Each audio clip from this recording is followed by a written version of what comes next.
कश्मीर को धरती का स्वर्ग कहा जाता है, जिसकी खूबसूरती देखने के लिए देश विदेश के लोग पहुंचते हैं।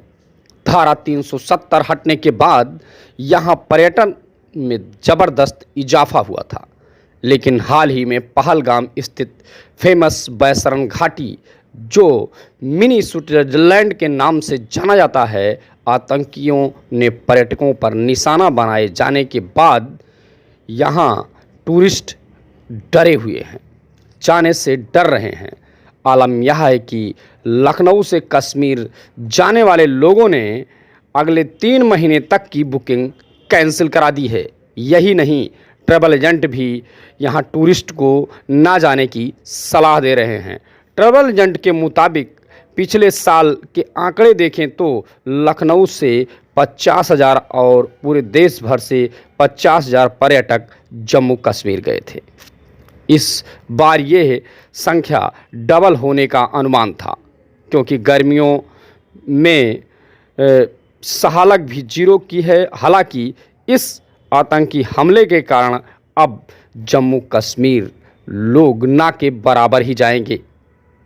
जब बच्चों की स्कूल की छुट्टियों की बात होती है तो बच्चे स्कूल की छुट्टियों की वजह से यह सीजन पर्यटन के दृष्टिकोण से बहुत खास माना जाता है।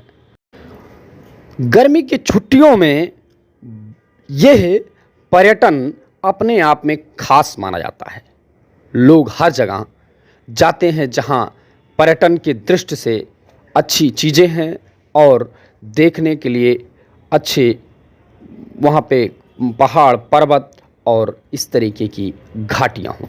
लेकिन इसमें अक्सर लोग जम्मू कश्मीर को इस समय अपना चॉइस बना रहे थे। जब से धारा 370 हटा है, तब से एक टूर एंड ट्रैवल के एजेंट का मानना है कि मई से लेकर जून जुलाई तक 60% बुकिंग थी, जिसमें कई जम्मू कश्मीर और वैष्णो का टूर शामिल था।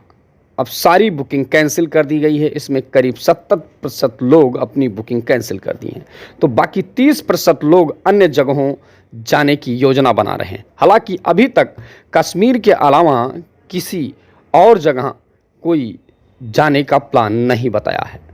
लेकिन अगर टूरिस्ट की माने और उनके विचारों को समझें तो यह समझ में आता है कि अब हिमाचल और नॉर्थ ईस्ट जा सकते हैं टूरिस्ट।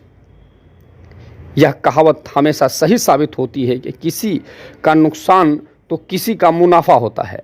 जैसे इस घटना के बाद जम्मू कश्मीर पर्यटन में कमी देखने को मिलेगी, वहीं ट्रैवल एजेंट्स का कहना है कि कश्मीर में जब भी टूरिज्म कम होता है तो इसका सबसे ज़्यादा फ़ायदा हिमाचल को होता है। ऐसे में इस बार भी उम्मीद है कि हिमाचल प्रदेश की ओर लोग रुख करेंगे। वहीं नॉर्थ ईस्ट में भी पर्यटन बढ़ने का अनुमान है। शिलांग, दार्जिलिंग जैसे जगहों पर लोग खूब जाने की उम्मीद है। सुरक्षित जगह भी तलाश रहे हैं लोग। एक ट्रैवल एजेंट का कहना है कि हमारी आखिरी बुकिंग 7 अप्रैल की थी। सभी टूरिस्ट आराम से अपने घर आए थे। आगे इस सीज़न हमारे मई से लेकर जून जुलाई तक की 35 बुकिंग थी, जिसमें सारी बुकिंग कैंसिल कर दी गई है। क्या इस समय लोग थोड़ा घबराए हुए हैं, इसलिए सुरक्षित टूरिस्ट प्लेस की तलाश कर रहे हैं। धारा 370 हटने के बाद पर्यटन काफ़ी बढ़ा था। एक्सपर्ट का कहना है कि जम्मू कश्मीर में धारा 370 हटने के बाद टूरिज्म में जमकर बढ़ोतरी हुई थी।